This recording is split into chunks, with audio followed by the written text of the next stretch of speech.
Hey, and welcome back to Game Talk. I'm your host, Ahmed Mion. Today I'm joined by Connor Hey guys. and Mike. Hello. And I felt the hankering this week to do another ranking of sorts. And I brought up in our Slack channel, guys, that, hey, maybe we should do our another top five. And Connor brought up our top five games on our favorite console. And I said, maybe we should all pick the same console. And then, Connor, you went with GameCube. So, Yeah, GameCube's been my favorite console for a long time, mainly for nostalgia reasons, because I'll be the first to say it. If you look at like the heavy hitters on GameCube, they were very flawed games most of the time. That was a time Nintendo went through a lot of games got released early because of deadlines and stuff, but they're still I'm not going to list anything right now, but they're still games that I replay all the time, even if it is just out of nostalgia. Dolphin was like the first emulator I ever learned to use. I've played a bunch of them in Dolphin VR because that's super cool, which is a virtual reality emulator. It's a little old, but if you can get it to work, it's pretty cool. And, I still have my childhood GameCube hooked up, and I play it from time to time. yeah, I mean, I actually still have my GameCube working as well. Granted, like the power port is a little finicky, like it has to be like plugged in at a certain angle, but it does still work.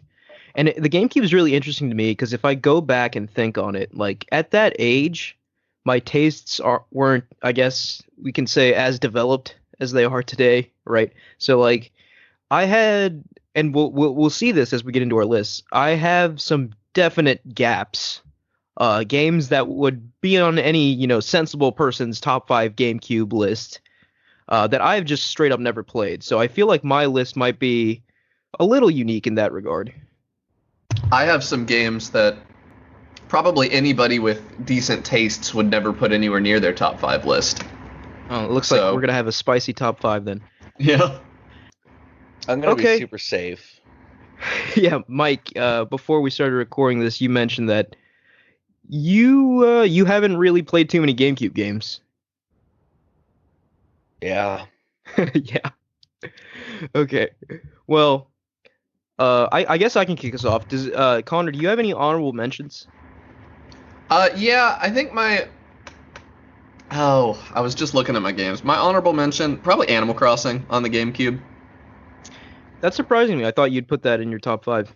I did too, but I was sitting here and I didn't even look at my game collection until I was getting honorable mentions. But yeah, Animal Crossing. I love that game, but and the GameCube for a long time would have probably been my favorite, although I think New Horizons is probably my favorite entry now. Yeah. It had a lot of character to it, but looking back, I don't think the hours I spent in it, it's just not as much as some of the others on my list. So Yeah, and I don't know if necessarily hours spent equates to like your top five has to be your most five played games. yeah, but a lot of it is a lot of my childhood. I remember coming home from school and this is the game, like my default game that I played every day after school, and And I think Animal Crossing was that for a while, but yeah, I think that's another important thing to consider, like our ages here. A lot of our top five lists for GameCube specifically will be dictated by like what we had growing up, right? right, and you guys are both a little older than me, I believe. So Yeah, but we're still in like the same ballpark age range. So, I actually have five honorable mentions. I won't dwell on them too quick, but I did want to shout them out. One honorable mention here, Custom Robo. Have either of you played that game? I played the DS version. I don't know if that was a remake or a sequel, but it was amazing. Yeah, so it's like it's a Japanese like robot arena game / RPG, and I remember having really fond memories of this game. Like I remember in grade school, one of my friends got it, and then like we all got it, and then we would talk about it constantly.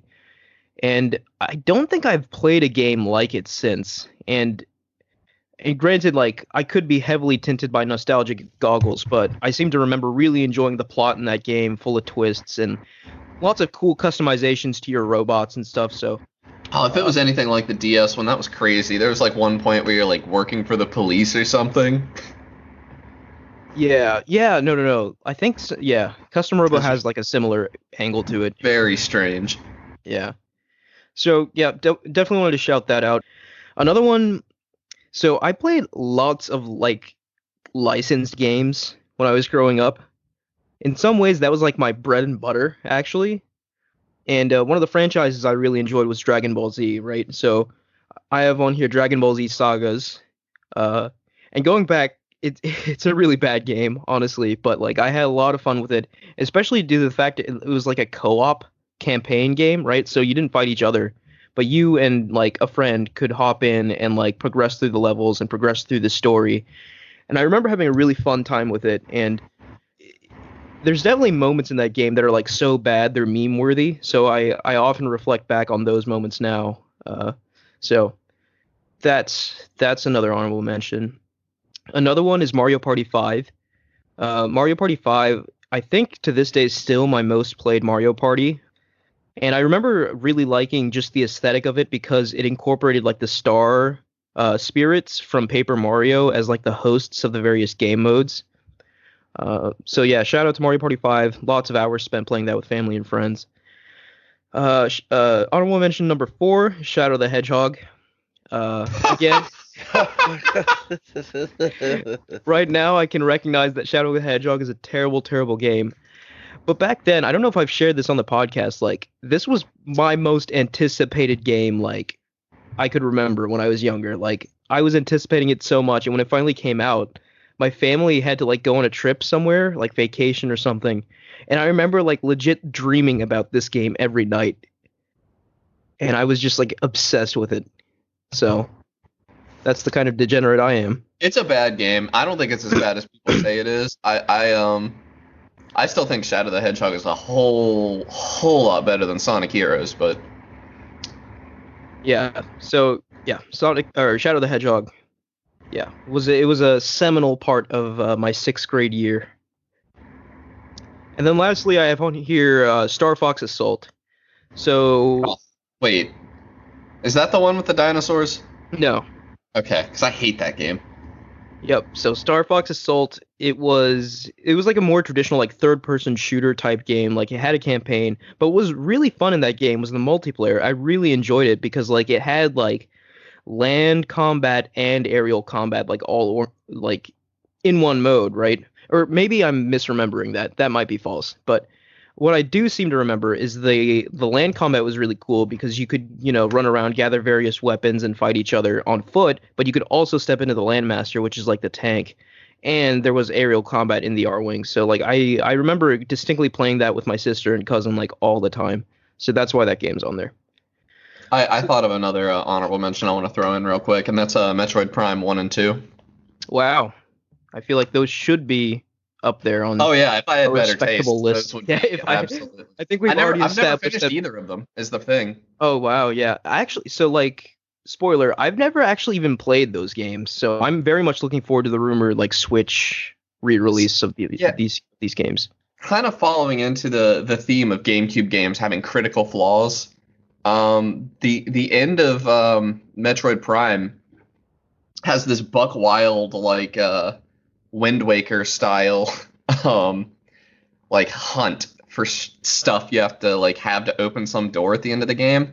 And I got hard filtered by that as a kid. Like I just didn't care enough to finish it. Oh, okay. And I don't think Metroid Prime 2 has that, but I never got far in Metroid Prime 2 because I wanted to beat Prime 1. And this is a problem that has continued into my adult life. I beat Prime 3 because it was a Wii game and, Waggle and everything. Yeah, I'm looking Waggle. forward to the inevitable. I hope it's inevitable, the release of the trilogy on Switch, because I will absolutely dig into that and enjoy those for the first time. But if we've got all our honorable mentions out of the way, I guess I can start off with with my personal number 5. You guys good to go? Yeah. Yep. So my number 5 is Sonic Adventure 2 Battle, and I expect Oh, this. only number 5. Yeah, I expect this game will show up on your list, Connor, being the Sonic freak that you are. But I have a little backstory to accompany this game, right? So flashing back all the way to 1st grade, I played. My parents made me play like soccer on like like a neighborhood soccer team or whatever. And I met one of my now longtime best friends there. His name is Ranga, and like I remember one particular scrimmage. We were just like both like on the wings or something. We weren't really playing. We were just kind of on the side. And he started to like ask me like, "Hey, have you ever played a Sonic game?" Like, and I said no. And then he regaled me with the masterful plot of the Sonic Adventure games. And to my The first grade, plot is what drew you yes, in. and to my first grade ears, this sounded like the greatest story I had ever heard. We're still So, talking about Sonic Adventure 2 Battle, right? yeah. Uh, Hey, I was little and had bad is it? taste. Okay, It's would you say it's better than The Last of Us 2? to my first grade brain, yeah. You heard it here, folks. Dude, So Sonic's theme song from Sonic Adventure 2 Battle is to this day probably in my top 10 songs. yeah, I mean, the songs are really catchy. I will give Yeah, it that. actually, yeah, the game has its flaws. The soundtrack does not. The soundtrack is actually flawless.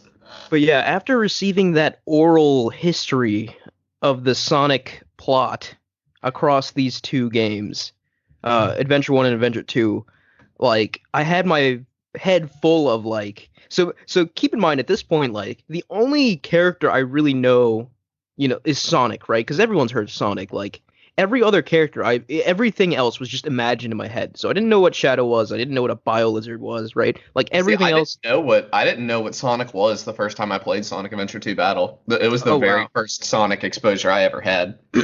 Yeah, I'm sure I knew of Sonic at that point, but I was never really interested in it because I was always like a Nintendo kid. But like after hearing the the plot told to me, like I was like, wow, this is something really cool and something that I got to check out. So I think several years later, actually, I don't remember when, but I picked up Sonic Adventure 2 Battle for the GameCube, and yeah, like I was completely enthralled by it. I thought the plot was epic. Sue me. Uh, and The the plot gameplay is epic. Okay, so Sonic Adventure 2 Battle's plot is weird and goofy, but I would say that it is epic in the most lighthearted way. Like it's not Sonic Adventure where nothing makes any sense at all. to be Sonic quite Adventure 2 within its own world and reasoning makes sense mostly. mostly, yeah. I will say, I think for me, what drew me into the plot the most was it was essentially just Dragon Ball Z, and I was a big fan of Dragon Ball Z as a kid. Like the Goku, Vegeta, Sonic, Shadow parallels and stuff like that. Yeah. Um, and they even Dude, go Super Saiyan at the end. yeah, the But Saiyan saga has been done to death in different media, essentially. yeah, but I would be remiss if I did not mention another aspect of this game that really drew me in, which is the Chow Garden. I remember spending countless hours just doing that, not even doing the main game. And I think, in fact, the Chow Garden stuff was so good they could easily flesh that out and make that into a standalone game. See, I And it's disagree. I mean, I've looked at the Chow Garden a lot, and there are some some standalone fan game Chow Garden stuff.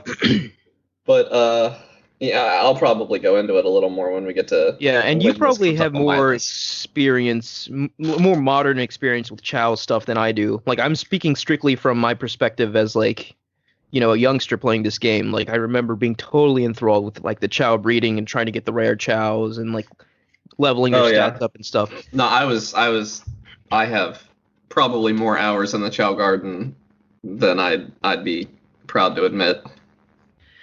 But yeah, I think I've said my piece on Sonic Adventure 2 Battle. Very, very seminal game for young Amid. Uh, I was drawn in by the plot of all things, but yeah, that's I'll my go number five. Yeah. my number five. And I feel like this is probably gonna appear on all three of our lists if I had to guess, but it is Super Smash Bros. Melee.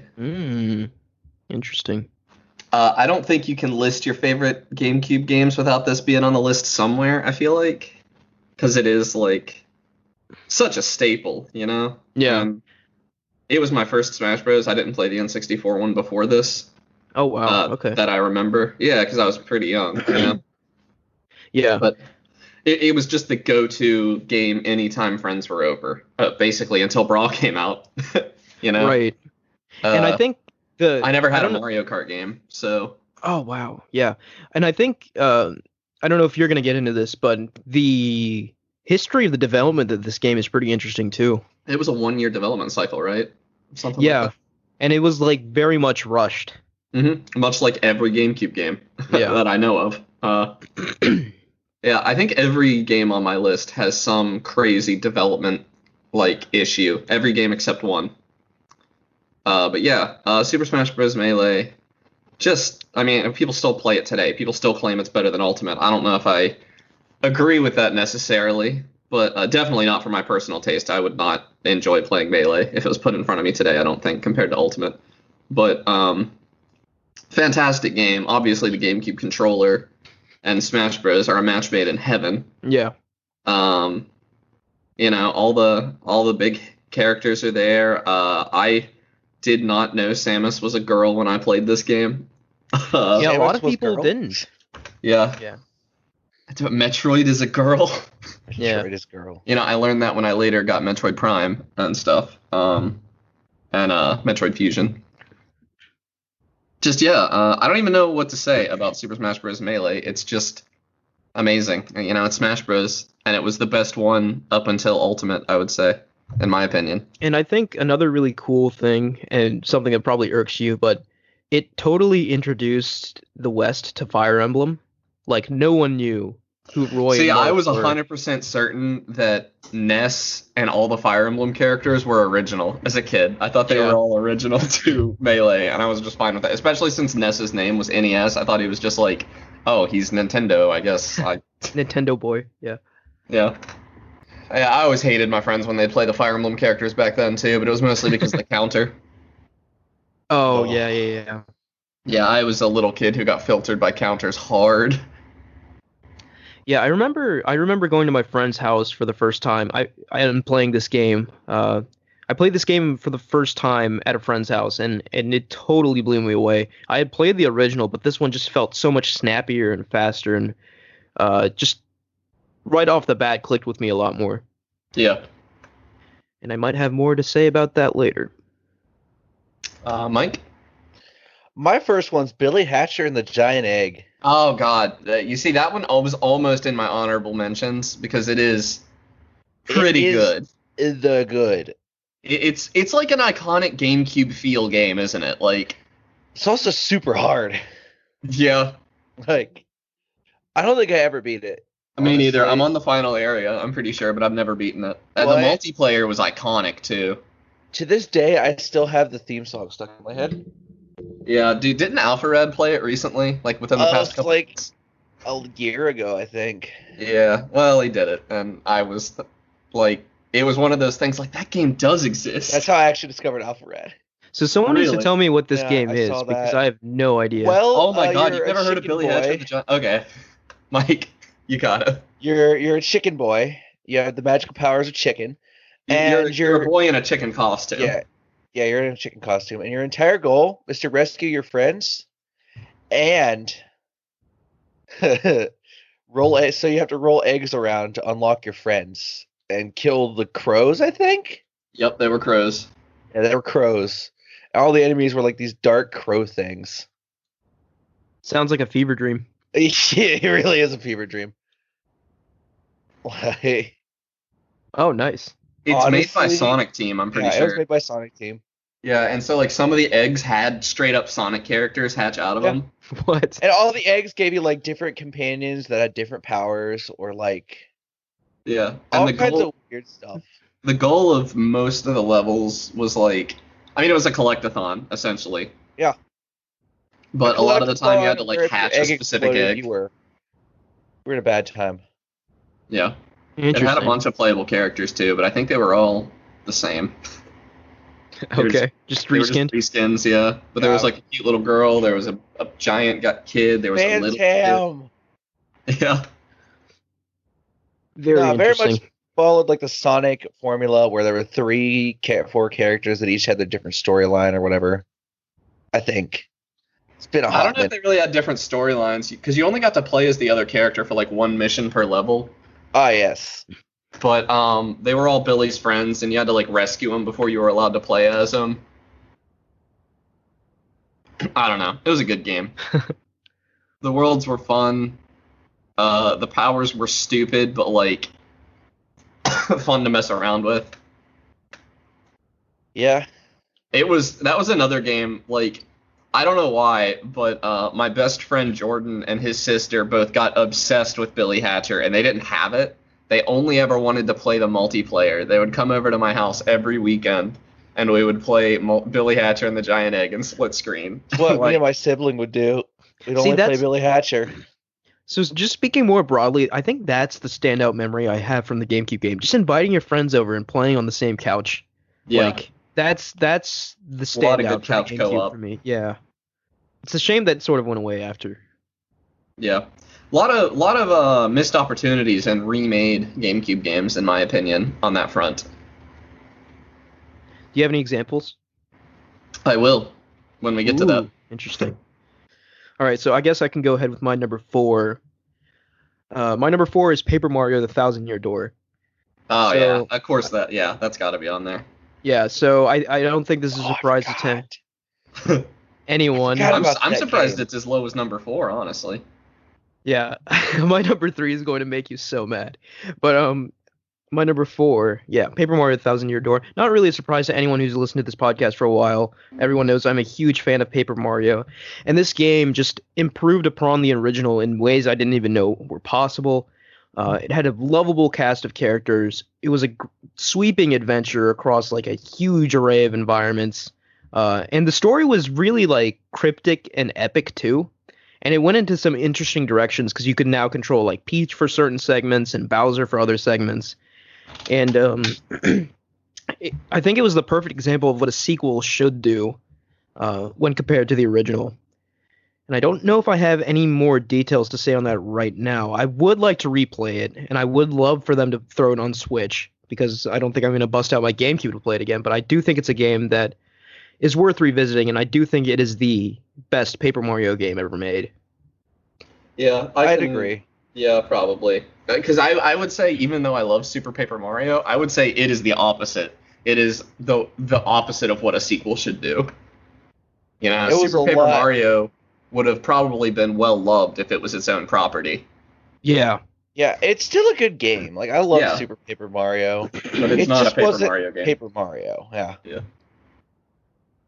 Yeah. So I guess I'm up. Yep. Go ahead. Super Mario Sunshine for my number 4 slot. I love this game. It's a lot of people's like least favorite 3D Mario, I think, and I don't really agree with that. Honestly, I've gone back to it more times than I have Super Mario 64, just because of the atmosphere of it. Yeah, the whole like Delfino Plaza like vacation vibes are very infectious, I think. Oh One of my- no. Yeah, one of I'll my talk fondest. more about this later, but Yeah. I spent a lot of time just exploring the world. Oh yeah, one of my fondest memories is just playing this instead of studying for my history finals in high school. Yeah, it's probably my most replayed Mario game, now that I think about it. Although I don't usually get super far, I rarely ever beat it, but I start it over probably once a year and just play for a little bit. I've never bothered with the blue coins. Like that's the biggest complaint I hear levied against it most of the time.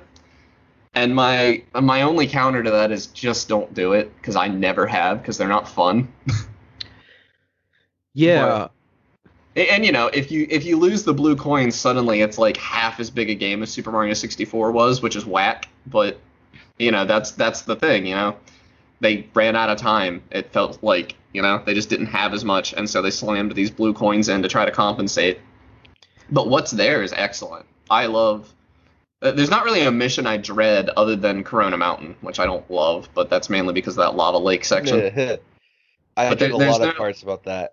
Oh, I don't like the pachinko machine either. But other than those 2 levels, there's really, you know, I like all of them pretty much.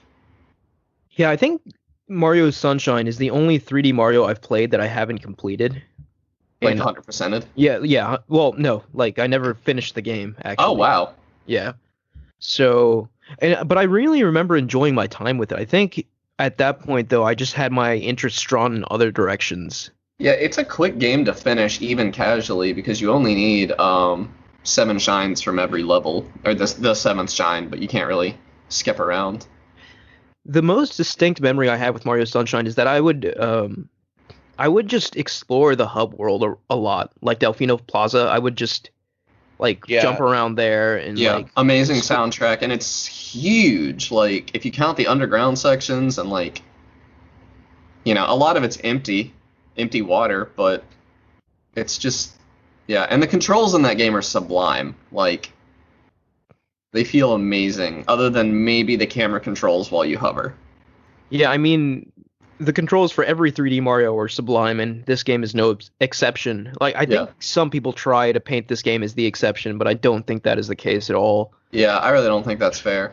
It's, yeah, it's my most replayed 3D Mario. I don't know. I think this is a theme for me, but like Super Mario Odyssey, obviously, like I think if I had to choose between Mario 64 and Mario Sunshine, I would choose Sunshine. I recognize that that's probably a hot take, but and I think I would even choose Sunshine over Odyssey, only like as a game I want to go back and replay, only because like I can play Sunshine and be satisfied playing it for a couple of days, whereas Odyssey, like, that game's just too big to do that, in my opinion. Yeah, I mean, hearing you talk about it is making me want to go back and play Sunshine. And again, if that Mario Collection rumor is true, we might see it this fall on the Switch. But, Oh, that would be so good. yeah, I think like obviously if I think 3D Mario, I think Mario 64, but like Sunshine was definitely like an iteration on it, right? Because you had the exact same controls, like you had the same mechanics that Mario had in Sort of. 64. I mean, you lose right? stuff, like, there's no long jump. I thought there was No. I don't think so. like the There triple jump. But There is a triple jump. I don't think there's a Oh, the long jump, long because jump, right, holding right. L doesn't, you don't crouch.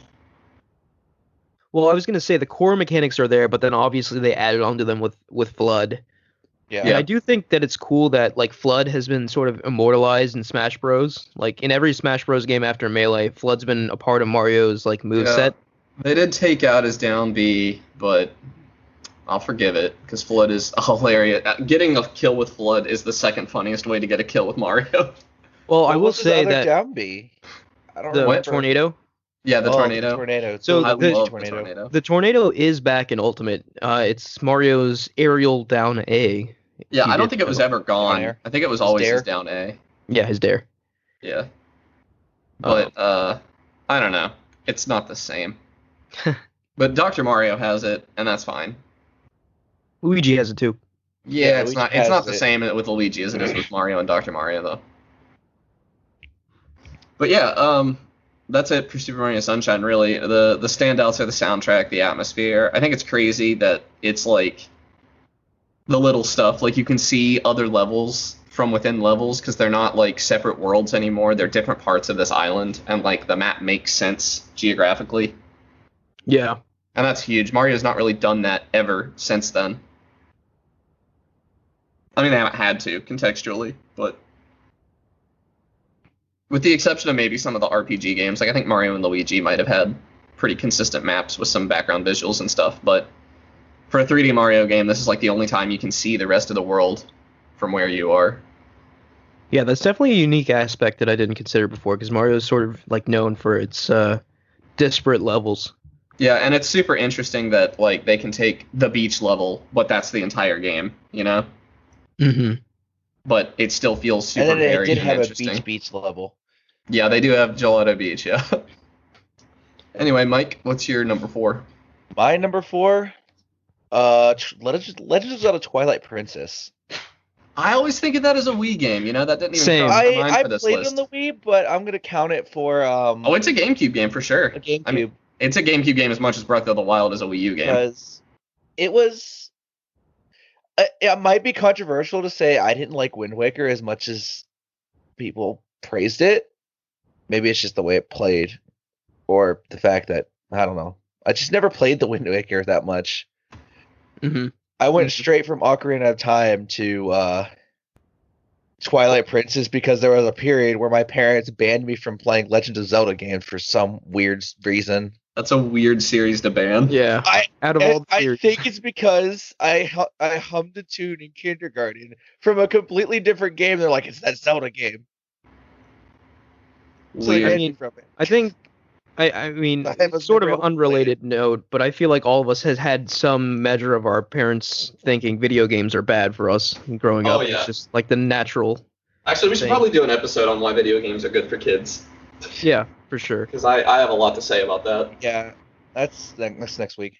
But not to steal your thunder for Twilight Princess, I just want to say, Mike, that if I had played this on the GameCube, I played it on the Wii, but if I had played it on the GameCube, it would absolutely be in my top 5 list. Oh yeah, it's the Wii version does not feel as good, and God, Yeah, when I've emulated it, I've It's always just a good emulated the GameCube. it was a weird departure to this darker storyline that we hadn't seen since Majora's Mask. Yeah. It had some good dungeon designs. It does. I always felt like Twilight Princess was the spiritual successor to Ocarina of Time, but had like the tone of Majora's Mask, and I really, really love that. I liked the tone. The tone was nice. Yeah, I think the only criticism a lot of people levy at it is that it was too similar to Ocarina of Time, and like, is that really is that a bad thing? Yeah. The other Some thing is people said it was too dark. I didn't love playing as the wolf too much, but like, whatever. Like it It's was a barely new thing, yeah, Yeah. I guess. And I do want to give it another shout out for being, is it the last like quote unquote traditional Zelda game we've played? No, Skyward Sword. Skyward Sword exists. Is that really traditional though? Yeah, it's got dungeons. Although I guess it does kind of have that level select thing going on. Yeah. But arguably it's traditional. And Skyward Sword has some good dungeons in it. Yeah, I guess I never actually played Skyward Sword to completion actually, so I guess I can't comment on Skyward Sword is ruined by dumb repeated boss fights that weren't even fun the first time, and the controls.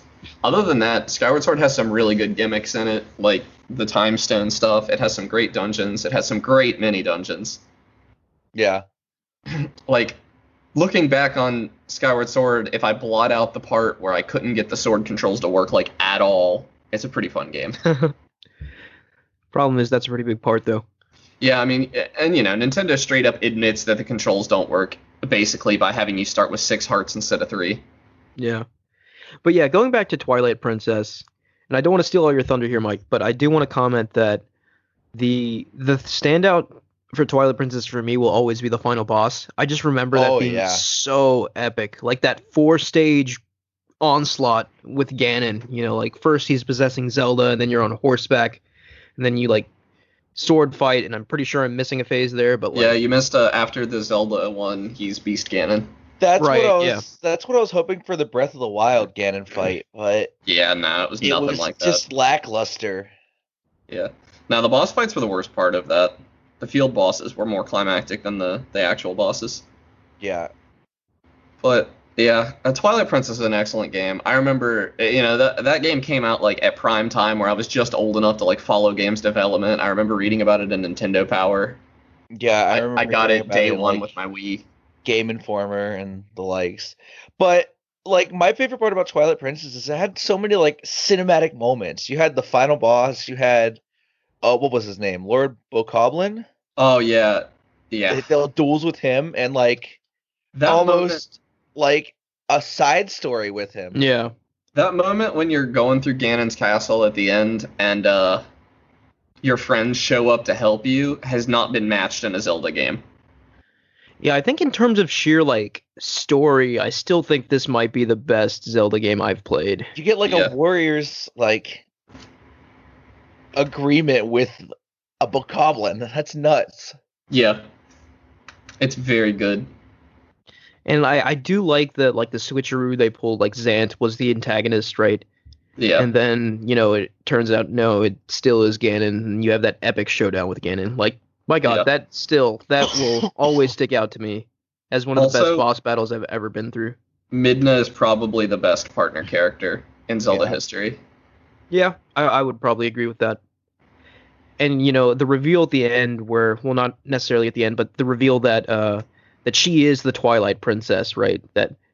That's what the title was referring to. Kind of blew my The reveal mind. at the end is that she's hot. Yeah. Oh, what a game. What a game. All right. I guess I can go ahead with my number 3, which is Star Fox Adventures. Oh God. That's that controversial. Game is awful. I That's love this super game. controversial. So I hate that game. So what's funny is, this game was made by Rare, right? And originally it had nothing to do with Star Fox. Yeah, it was just gonna be like Dinosaur Planet or something, right? Yeah, and then Miyamoto was like, "Hey, why don't you make this Star Fox?" And they're like, "Okay, fine." And so this is like the most, untraditional Star Fox game ever, right? Because Star Fox is typically associated with like aerial combat and whatnot. This is a straight up like 3D adventure game. Heavy inspiration from Zelda. And I remember it being one of the first GameCube games I played and just absolutely falling in love with it. I loved the overall mysterious feel of the game. Like you're on like a remote dinosaur planet, and you get to go to other planets, and you have a really cool staff that has like magic powers. And I don't know, I just really, really enjoyed the game. Did you beat it? Yeah, I've beaten it several times actually. I didn't even know this until I was an adult, and it made me mad because I never beat it because I hated it. I have it, but the fact that the dinosaur guy doesn't even get like a real boss fight, and then you go fight Andros, like Yeah, that I was gonna mention that. So like the final boss is weird because it really doesn't make use of any of the mechanics that you've been building up throughout the game. Like none of the skills, none of the staff skills or anything it's the like exact same boss fight Star Fox uses every single time. Yeah, it's you hop in your R-Wing and you fight Andros, and it's just like that's kind of weird for this game, but sure, whatever. But I hated that guy. I got filtered hard by the really dark temple that you kept having to go back to. yeah, I hated yeah. that every single time. I remember like I don't even think I went back the last time. I think they told me I was gonna have to go back, and I set the controller down, and I haven't played the game since. Yeah, I remember at some point I got the strategy guide for this game, and I remember I would just read it for fun sometimes just because I enjoy the game so much. God, you're out of your mind. You're out of your mind. But so I unironically really like this game, and I still really like it today. Granted, I haven't played it in like over a decade, so who knows if my opinion will hold if I try it again. But like my memory of that game is one of like awesome adventure, and I really enjoyed just the adventure on the dinosaur planet. You're allowed, but you are wrong. It's allowed. So at this point I will say that numbers 3 through 5 on my list, I had to think about a lot for their placement. However, 1 and 2 were locked in as soon as we decided we were doing this idea. Oh, we're on number 2, aren't we? We're on number 3. Yeah. So am I ready to do my number 3? Yeah, go for it. Legend of Zelda Wind Waker. Ooh. This is my most replayed Zelda game, and before Breath of the Wild, I would have hands down said it's my favorite. Largely for the same reason I love Super Mario Sunshine. The atmosphere in this game. I love the cartooniness. This is the game I was talking about when I said I didn't like the remake because it removed split screen. Because the original had a really cool... Oh, the tingle stuff? Yeah, the Tingle Tuner, which was probably the second most expensive split screen co-op on the GameCube, right behind a tie between Final Fantasy Crystal Chronicles and The Legend of Zelda Four Sword Adventures, because you had to have a Game Boy Advance and a Game Boy GameCube link cable. Yeah. And but anyway, I had all that, and it wasn't anything crazy. Like I don't even think Tingle could help in the dungeons, but like there was a ton of content that was locked behind Tingle. Like there was a whole story about Tingle's brothers. His brother Knuckle. There was like cool stuff you could access. And Knuckles. Wait, Huh? what? Yeah, There was an and Knuckles mode? yeah. No, I think the second player could play as Knuckle instead of Tingle for a while if you finished the Knuckle quest on Outside Island. And there were a couple different places where Tingle would like give you missions to do. But then also Tingle had like abilities, and he could screw you over by like dropping bombs on you and stuff. And it was neat fun. He could also just waste all your rupees. And when they remade it for the Wii U, like the first thing I thought of was like, oh, you won't have to have a Game Boy Advance anymore because the gamepad is already there and has a second screen on it. And no, they just removed the Tingle Tuner entirely. The absolute idiots. Yeah, I'm that's a curious omission. I think that's largely, falls in line with the mentality today that no one cares about couch co-op, and we just want to remove it if it's not necessary, which sucks because I love couch co-op. I really love unnecessary couch co-op. I've kind of realized over the past year that like some of my favorite stuff is the couch co-op in games that had no right having it. Like, Yeah. but yeah, what do you even say about Wind Waker? It's another game that is critically flawed, much like Metroid Prime. It has a really stupid fetch quest at the end before the final dungeon because two dungeons got removed due Did to get streamlined a bit in the remake. a little bit. Yeah. In the remake, a couple of If you're gonna play it today and you don't have like a strategy guide or something, I would say play the remake.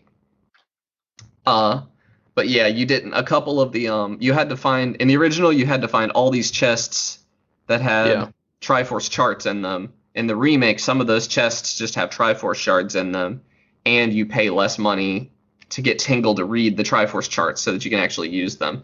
And some of the Triforce chart challenges and dungeons aren't bad, and it is kind of if you're old enough to actually understand what's going on, it can almost be a victory lap around the map before you go beat Ganon. But when you're a first grader and this is your first Zelda game, and suddenly all your boat will say is to look for Triforce shards, instead of telling you exactly where to go like he has for the entire rest of the game, you're not going to beat it. And you're going to have to go buy a strategy guide. Mm-hmm. And it's going to take you another 2 years to beat this game. And I did, as a kid. I did finish that stupid Triforce shard thing, and I did beat Ganon. And this was like the first Zelda game I ever beat.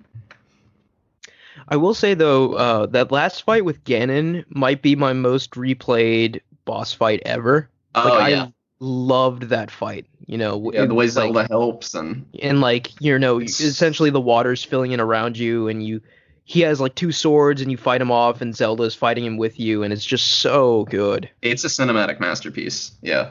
Yeah. Yeah. Oh, it's so good. And I love that art style. I think before Breath of the Wild, that was my favorite Zelda art style. Honestly, I think it still might be my favorite, but I have to think about it.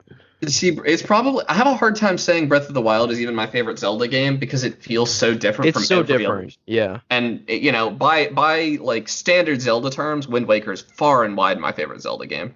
It's so replayable. The Triforce hunt hurts way less the second time because you know how to do everything. And it's just a good game. I like watching speedruns of it. I've replayed it. It's another game I replay like not quite once a year, but fairly regularly. Yeah, I think that's my number 3, Mike. All right, I'm going to talk more about Super Mario Sunshine. Okay. Because it's my number 3. I just loved that game. Everything about even like the beach level, just going underwater and exploring the beautiful underwater environments that they set themselves up, which was really weird. Yeah, it was crazy how good they made the water look. Yeah, that's something that definitely stands out as a GameCube game. Even games today have a tough time with water, but the water in that game looked nice. Yeah. It's just a nice game. Everything about it. Good. I wasn't even thinking about how great the eel, the little underwater city where you fight the eel, how beautiful that is when you get to go back. That's another thing Sunshine does. They have like every level has these full stories of their own that you play through. What a cute game. What a great game. That's pretty much all I got to say. And also exploring the worlds. Like a lot of it just feels living to an extent, without actually being living. Yeah. It's just it had so much I think the music had a big part to play too, but it just had so much charm. I think more charm than most other 3D Mario games. Certainly more than 64. Yeah. Yeah, like the locations had tons of personality. Yeah. Ready to do your number 2 then, Ahmed? Yeah. So my number 2 is Super Smash Bros. Melee. I really expected that to be your number 1. Which shouldn't come as a surprise, right? Like, so I'm one of those people that still maintains that mechanically Melee is the best Smash game ever made, still, even with Ultimate out. See, my only problem with that take is that Ultimate, like, Melee got better with age. Like, people figured out new stuff to do and stuff. And I think Ultimate is going to have the same thing. Like, I think the meta for Ultimate has not developed to the point that the meta for Melee did. I agree, but just knowing some of the inherent limitations of Ultimate, I feel like it can't ever get as mechanically deep as Melee because of several things, right? Like one being like the low hit stun, right? Like so like you can't really develop combos as well as you can in Melee. That's true. So I don't know. We'll certainly see. And I don't get me wrong, I love watching Ultimate. Like I watch professional Ultimate all the time. But to me, still like Melee is the apex. And really, another reason why it's my number 2, other than being just my favorite Smash game to play, is that it has become my favorite esport to watch. Right. So like I watch all the Melee majors like almost religiously at this point, and I'm very invested in the professional competitive scene of this game. Like I know who all the big players are, and know when an upset happens in a tournament, and like I can't really say I have that knowledge for any other game or esport or anything like that. It's only Melee for me, and I think that's another big reason why it's up here on this list is because yes, it was an excellent GameCube game, but over the past, 2 decades or so, it's developed into like more than that for me personally. And I'm a Falco main, just FYI. Wow. All hail Falco. I don't have a main in Melee anymore. I realized that last time I played it. I was at a barcade and played a couple rounds. And I'm terrible at Melee now. Like, my skills from Ultimate do not transfer at all. Yeah, Melee is a completely different beast, honestly. And, like, the thing about Melee is, like, in Ultimate, like, there's always, like, I guess what I'm trying to say is, like, in Melee, if you're playing someone, like, much better than you stand zero chance. You will just get absolutely destroyed. But in Ultimate, I feel like there might be a small chance of you at least, like, taking a couple stocks off or something. Yeah. But yeah, my number 2, Super Smash Bros. Melee, a seminal game, and one I still watch gameplay of all the time. Should I move on to my number 2? Probably. I doubt either of you have played this one. Phantasy Star Online. No, but you spoke of the second game a few weeks ago. Yeah, Phantasy Star Online 2 came to the West here recently. And I didn't end up playing it as much as I thought I would. The door hasn't shut on it yet. I can play it. The servers aren't down or anything. But wait, was this an online game? Phantasy Star Online, yes. You could get a LAN adapter, and it was an MMO for the GameCube. That's wild. I did not have that. I played it in split screen with my best friend Jordan at the time. And we played this constantly for years. Like, it was just ridiculous. And I played it on my own constantly. So it was like an RPG, and so like I was like 4 times as high a level as he and his sister were when they would play with me. And like, and that was just absurd, kind of. But like, it didn't bother me to like go back to the easy areas because it like didn't have. It was the first RPG I'd ever played that had like real-time combat, and that was a revelation to me. See, what's crazy to me, like, were you locked out of any content because you weren't playing online? Oh, tons. Yeah, I'm pretty sure. I don't think. Yeah, I think over half the quests were locked off to me, but it was Phantasy Star Online Episode 1 and 2, and I, like, never even did Episode 2.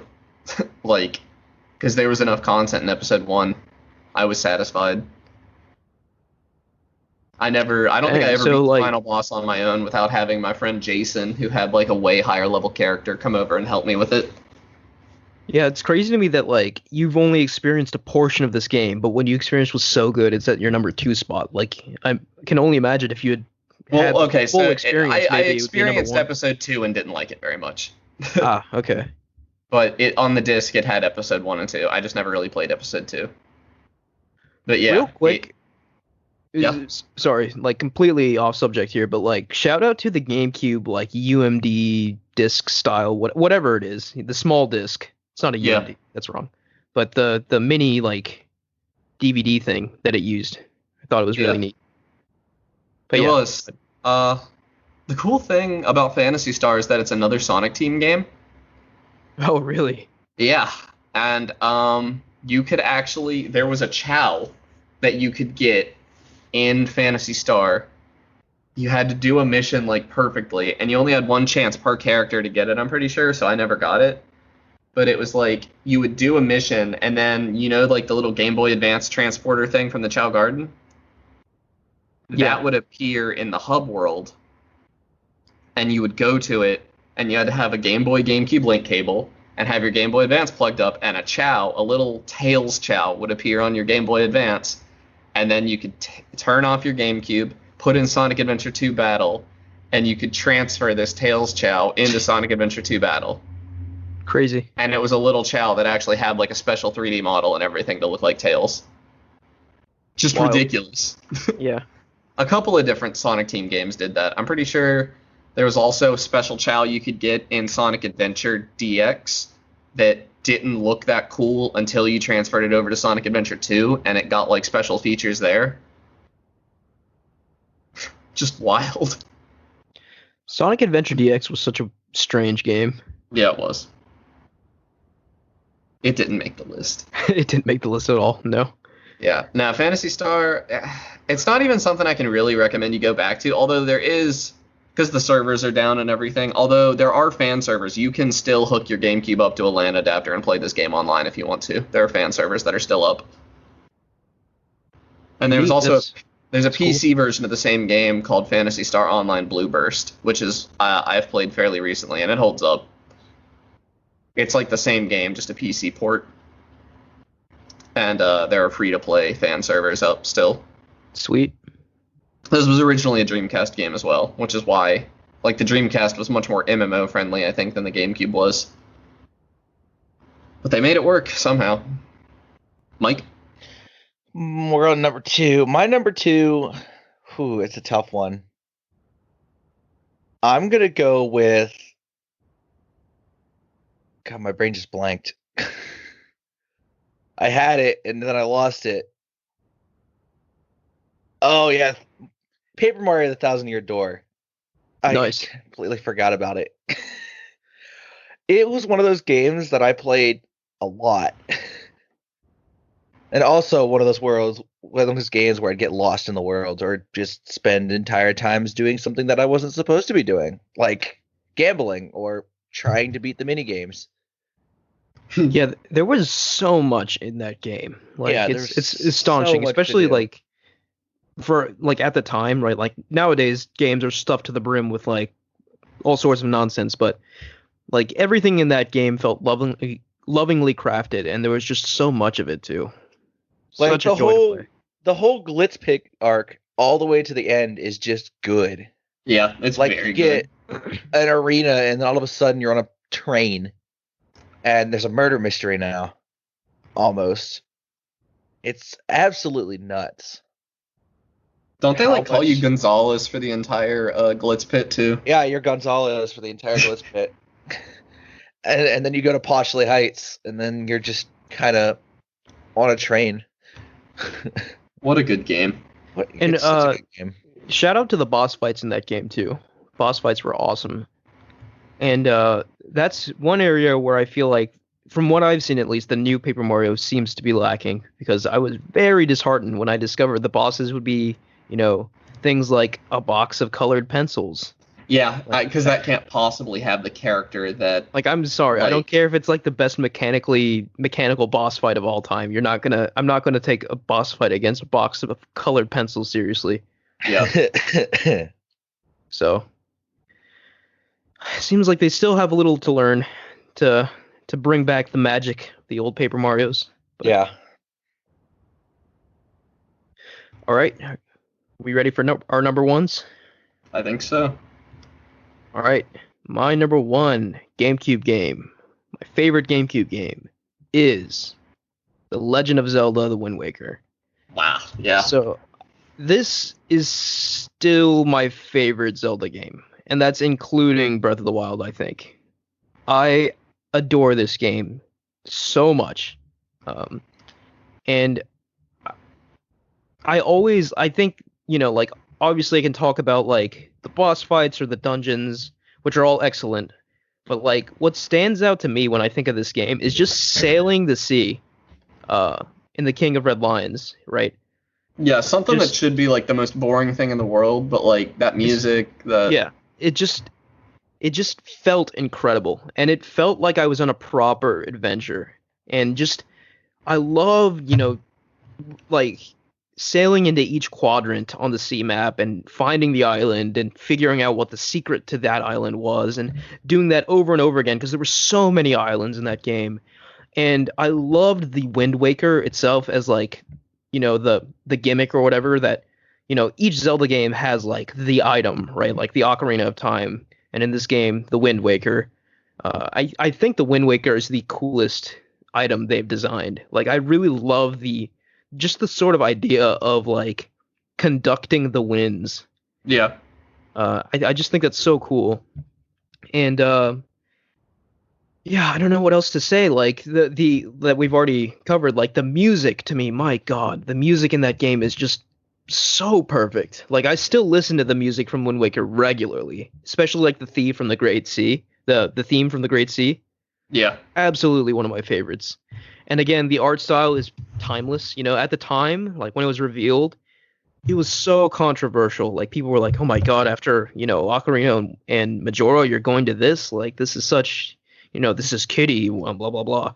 But, like, as it's proven, like, this is the Zelda game that holds up the most over time, visually at least. And I just love that there were so many secrets on the sea to uncover. Like, I loved, just finding treasure charts and going hunting for treasure. Like, even though, like, the rewards weren't always, like, spectacular. Like, oftentimes they'd just be, like, a lot of money or whatever. But, like, Yeah, and there was very little to spend rupees on. yeah, but, like, just the idea of going on a treasure hunt, just when I played this game, like, at that age, that was so appealing to me. And, like, I loved going back to Outset Island and discovering just how many secrets there were there. Like, there was so much on Outset Island that you could just miss if you don't go back and, like, explore it thoroughly. And I love that, like, another thing I love about this game is that it just naturally makes you feel like you're getting more powerful as Link, right? Like, when you first fight the Helmarock King and try to save your sister, you get destroyed, and then, like, you get cast out, and obviously you have to gather your power. You, like, go on several adventures, and when you come back to fight him, you can fight him on equal terms and you beat him.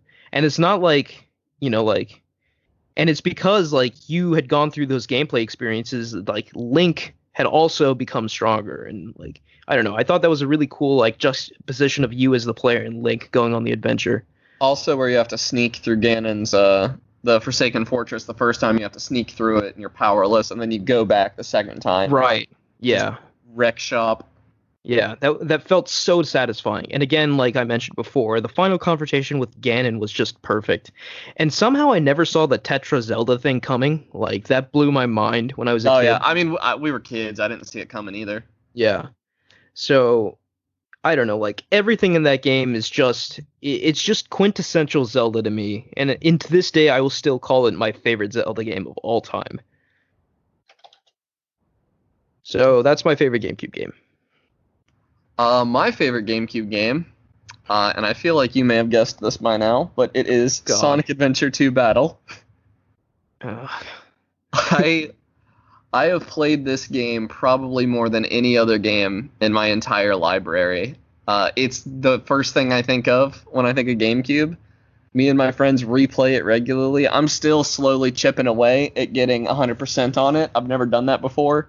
I'm getting close. I need to get straight A's on all all the missions. That's one of the Mhm. last things I have left. I have about half the missions left, and I chip away at that slowly. But those missions are kind of hard, the later ones. And I'll be honest, I don't love the space levels that much, but that game is just really good. And it's weird because it's changed. Like the parts of it that I like doing have changed as I got older. Because when I was a kid, I could not stand the Knuckles levels. But now I'd probably rather play the Knuckles and Rouge levels than the Tails and Eggman levels. Really? I feel like the skill ceiling's a little higher on them. Whereas, at Tails and Eggman, you just kind of walk forward holding B. And as Knuckles and Rouge, you can actually kind of, solve a little puzzle and complete it faster. I do enjoy how like all the different characters have different mechanics, sort of. Like Sonic and Shadow are the speed types, and Yeah, Knuckles, I don't miss that. Rouge I would not, when I play Sonic Generations, which is an actually very good Sonic game in my opinion, I am not missing playing as Knuckles at all. Right, yeah. Obviously Sonic and Shadow are the most fun to play as, but yeah. The only thing every time a new Sonic game gets announced, I get my hopes up that there's going to be a Chow Garden in it. And every time I'm disappointed. And we talked earlier, like, Amber, do you think a standalone Chow Garden game would work? But I actually did a presentation on why they don't make Chow Gardens anymore for the Game Developers Club at one point. Okay. And I think the reason is that the Chow Garden existed to solve the same problem that, like, the multiple play styles was, and that was that the games weren't very long, and that they needed to squeeze as much out of these few levels they could make as they could. And the Chow Garden was like the perfect reason to replay levels over and over and over. Like I have played City Escape so many times. It wouldn't surprise me if I could beat that game by audio, like, with my eyes completely closed. Yeah. Like, because I've just played it so many times just to get rings and get chaos drives or Chow drives or whatever they were called. And I don't think the Chow Garden works without that core game for it to kind of leech off of, even though it was my favorite part of the game. Did anybody else have a Chaos Chow? I think I did, but I don't remember at this point. How could you not remember the single greatest achievement in all of gaming? I don't know. I try to block a lot of the Sonic stuff from my memory, to be honest. I remember getting my Chaos Chow. I knew that the time had come, and I remember I grabbed my memory card and I went over to my friend John's house, and we listed out, I didn't want to cheat it, so I listed out all the animals and where you could find them from memory. I knew that there were 21 animals, so we listed them out as best we could and where you could find them, and then we scoured the game, finding all 21 animals, giving them to Marsh, my Chaos Chow, and we pulled it off. And maybe I didn't have one, because I feel like I'd remember if I did something like that. Oh yeah, to get a Chaos Chow, your Chow had to reincarnate twice, and then you had to give it exactly one of every animal. If you accidentally gave it two, you would have to wait for it to reincarnate again. And to get a Chow to reincarnate, you literally just have to spend a ton of time in the Chow Garden. I think they live like 8 hours or something. They live an absurdly long time. 8-hour lifespan. Yeah, like I remember I finally just started leaving my GameCube on all day while I was at school. But you had to watch out, because sometimes your Chow would die and not reincarnate, and that would have ended my childhood life. Just period. Yeah, like I didn't have pets growing up, but I remember like coming home from school and checking on my Chow like they were my little pets. Yeah, I really cared about those little guys. I think it's a missed opportunity that like a console or like Steam, like how you get gamer score and stuff from achievements and all. Yeah. I think if there was a Chow Garden that fed off of that, like it didn't matter what game you were playing, you would get stuff that would help your Chow. I think that would be the future of the Chow Garden if one was going to come out today. Yeah, I think it can be done. It's just a matter of building it right. If I as an indie developer was gonna try to recreate the feeling that the Chow Garden gave me, it would have to be something that hooks into other games, and somehow you earn stuff in those other games that affects your Chow Garden, because I don't think it stands alone. Yeah, maybe they can make the Chow Garden like something that ties into all of the Sonic games, and like all the Sonic games can feed into it. I don't know. Yeah, that's another thing, is that your Chow need to not be trapped on your GameCube. Yeah, kind of like what they're doing with Pokemon now, like with the Pokemon Cloud service or whatever. Yeah, because if they released a Chow Garden now, and there was no way for me to transfer my Chow forward, I would be very sad. Yeah. And I don't know how they would do it. How do you get data off of a GameCube memory card and put it on a modern console? Yeah, the odds of them, yeah, like if they come out with it now, I can almost guarantee you're gonna have to leave your Chow behind. Yeah, and I would probably shed some tears at that prospect. Yeah. But anyway, that's my number one. I play Sonic Adventure 2 Battle all the time. It's the reason my GameCube is still hooked up. I bet anything if I went up there and opened my GameCube right now that disc is in there. I mean, it was on my top 5 list too, so I can't make fun of you, but okay. That's all I'll say. Mike, what's your number one? Number 1, Pokemon Coliseum. Really? Oh, wow. Easy. I loved that game. Really? I Wait, Again, Pokemon did I Coliseum never was beat that it? 64? No. Wait, no. I'm thinking of Pokemon Stadium. Dude, Pokemon Coliseum. Oh my god, I want to redo my top 5 list now. Really I you forgot loved about that it? game. Yes, I forgot about it completely. I didn't like it that much. I mean, I thought it was good, but it really bothered me that you couldn't catch like every Pokemon in it. No, dude, I loved Pokemon Coliseum. Like, I actually think that might be my number 5. At the very least, it's an honorable mention for me. Yeah. It's a fun game. I like that it did double battles. It did double battles. That was like its main battle form. Yeah, it was only double battles, right? It had gyms, right? No, not It had It had at something least similar. one It had gym. like gym-like encounters. No, it had at least one gym because I remember like it looked really cool.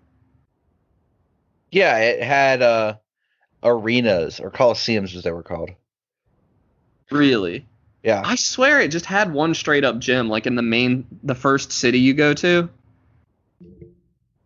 That might have been Maybe, the first. That yeah. was the first arena, I think. Yeah, it sucks. 'Cause, They like, did function I remember, like gyms though, because you just like fight 3 or 4 people. right? And it's kind of crazy because visually, it looks better than Sword and Shield. Yeah, Dude, no, it's a the- visually good looking game. Like not just the graphics, but like the world. I loved. It was called the Ore region, right? Ore. Yeah, I believe think that's so. Ori. Yeah, like I loved exploring that, and I love like the grungier take on Pokemon. Like everything was dirty and like It was almost like Final Fantasy VII.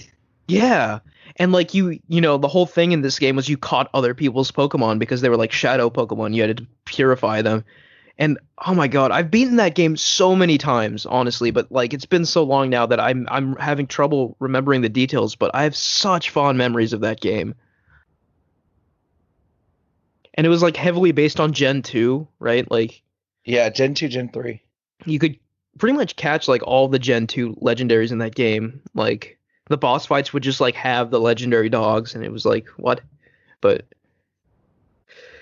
yeah, Pokemon Coliseum. Like I never actually beat XD, the sequel, Gale of Darkness, but like Yeah, I never beat XD either. Coliseum, man, what a fantastic game. Sorry, Mike, you got more to say? Like Other than like, I love the shadow Pokemon mechanic. Like that's great. I love it. I also love just the dialogue, and Mirror B was the best villain ever known to man.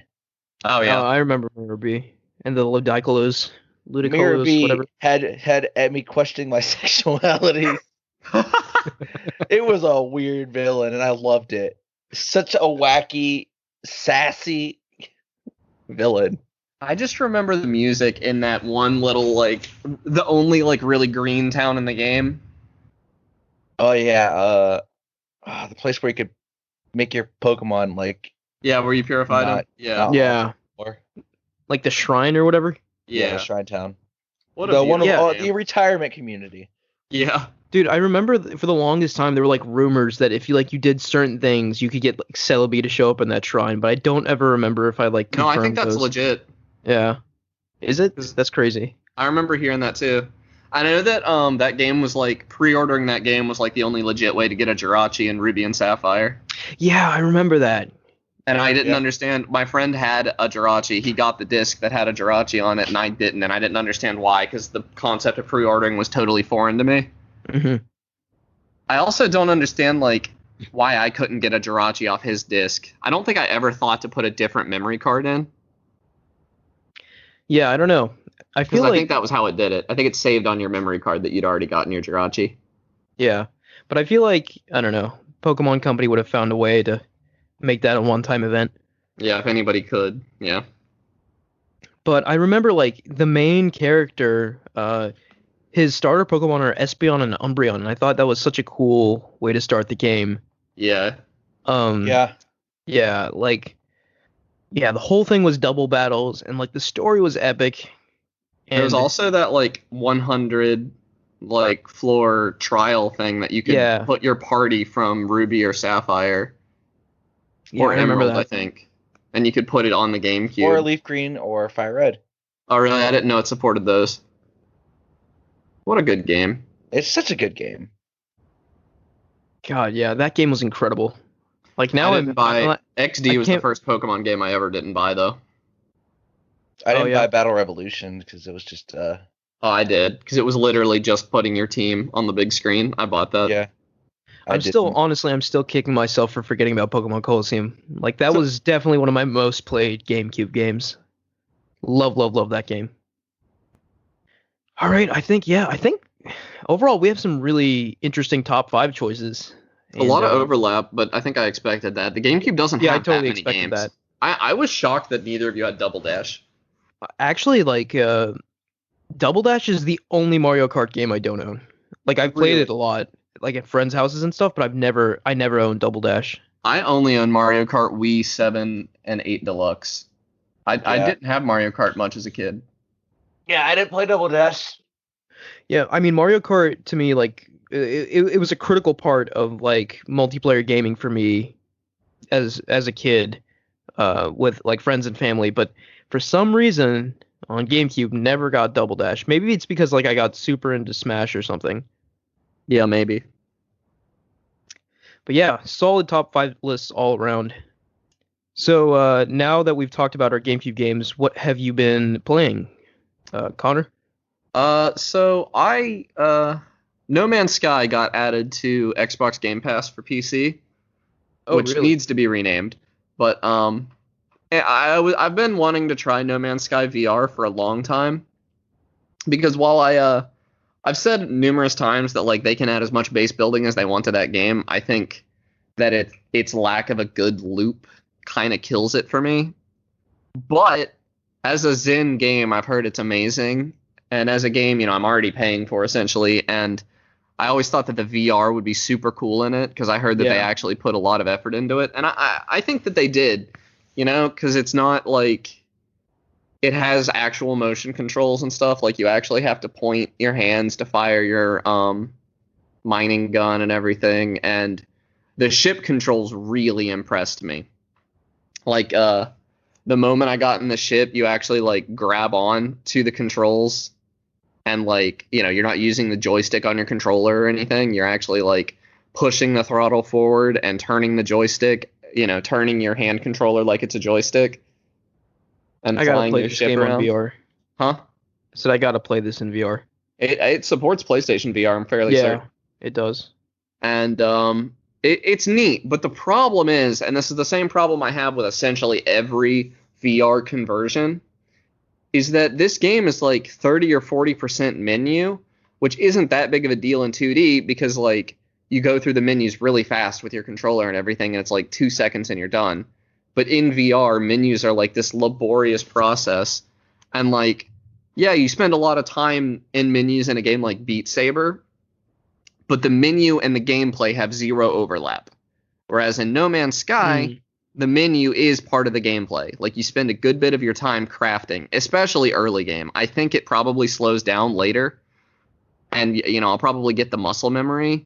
But like, and the menus are diegetic, which is to say like they make sense in world. Like you actually look down at your hand and a menu pops up in your hand, kinda. That's cool. I like that a And lot. so it looks good. Like they did a good job, but like there's little stuff like you use a menu to refuel your spaceship when it would have been so much cooler if I could somehow get the fuel in my hand and walk up and put it in my spaceship, you know? Yeah. Little stuff that would get well, I'm saying little stuff that probably would have been a substantial bit of work development wise, but it just would have gone a long way. I really don't like crafting in VR unless it's like literal hands-on crafting, and that's kind of ruined it for me. I'm gonna play it a little more before I place my judgment because I'm just now, like, I haven't quite left the initial star system yet, Hmm. Yeah, so you're still really early on. and like there's little stuff like the base building that I thought was stupid and I wouldn't care about at all. The immediate scale and how good it looked in VR, like right off the bat. I was like, oh wow, this is actually very cool. Like, because Nice. Minecraft in VR was it makes me motion sick, like really bad. So this would be the first base building game I've ever played in VR, and it's super interesting. Yeah, I want to give a shout out to Hello Games. Like, what a turnaround. Yeah, and like chilling in the ship is exactly what I thought it would be. It is like, the full cockpit. You can look up Yeah. and like, see the planet soaring by you as you zoom through. And like that did not get old to me in the entire few hours that I was playing it. Like the novelty hasn't worn off yet. That's awesome. I wanted to get Elite Danger because it does have some performance problems. That's the other issue. That's not necessarily Hello Games' fault. My headset is not technically supported. I believe that they only officially support the Vive, maybe the Index, and I'm using a Windows Mixed Reality headset. Yeah. So it's a little stuttery sometimes, not enough that it makes me motion sick or anything, but it's definitely noticeable. I had to turn the settings down and it got better. Yeah, I feel like that would wreck me in VR. Like, I get And the load times motion are sick pretty easily. The load times are excruciatingly long. It's Yeah. weird. It doesn't ever stutter and like I move my head and the camera doesn't keep up with me. It never does that. It's more like I go to teleport and the teleporting takes a little bit longer than I think it should, or the menu doesn't come up as quickly as I think it should. Okay, that's a little more bearable. Yeah, it didn't make me motion sick at all. Okay, that's good. But yeah, it's little stuff. Anyway, I really wanted to try out Elite Dangerous for the same reason, but I looked it up, and Elite Dangerous does not have any motion control support. Like you either have to play with keyboard and mouse without being able to see your keyboard, which to me sounds like a nightmare. Or you get some throttles. You have to get an actual HOTAS. What did you say, So Mike? bad. It's not bad. The keyboard controls are pretty intuitive and Elite.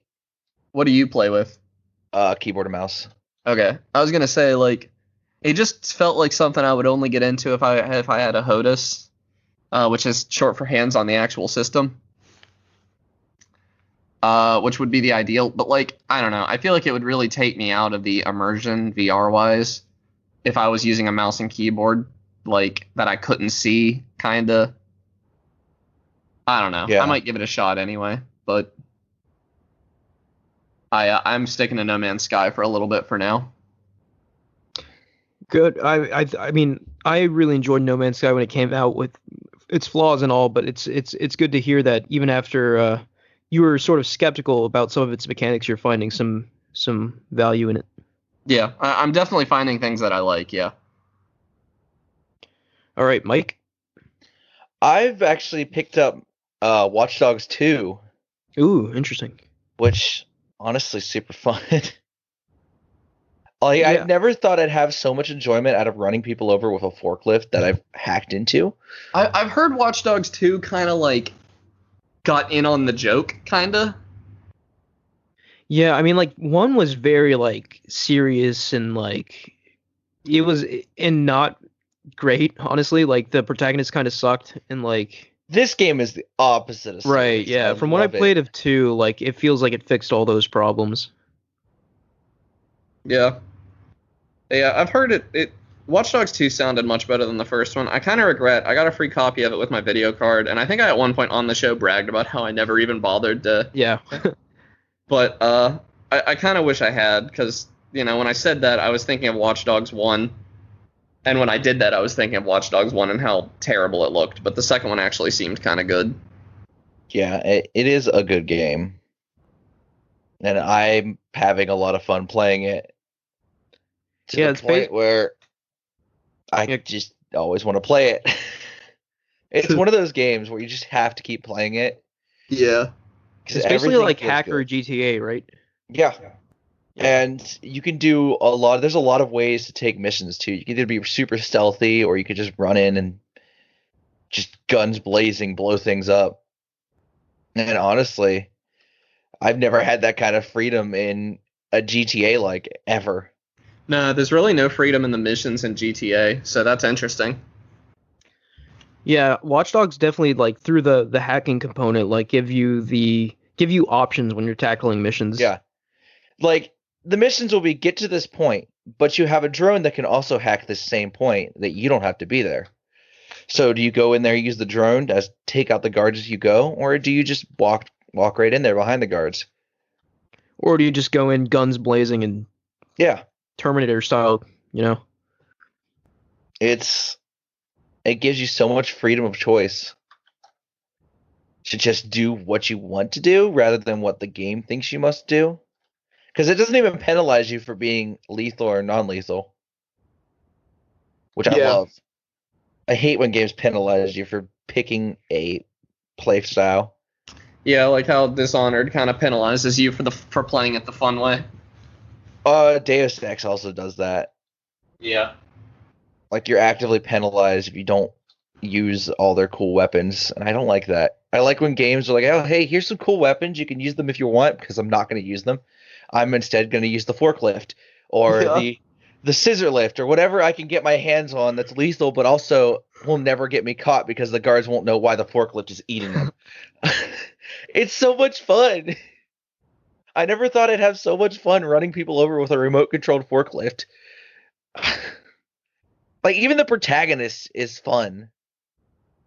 Yeah, I feel like the protagonist is definitely a direct response to Aiden from the first game because he was he was like Altair from the first Assassin's Creed game. Like he was just kind of bland and one note. Yeah, Marcus is like an Ezio. He's very expressive. He's very talented almost. Like he's still like your typical Ubisoft. The best character in the game is your main character, but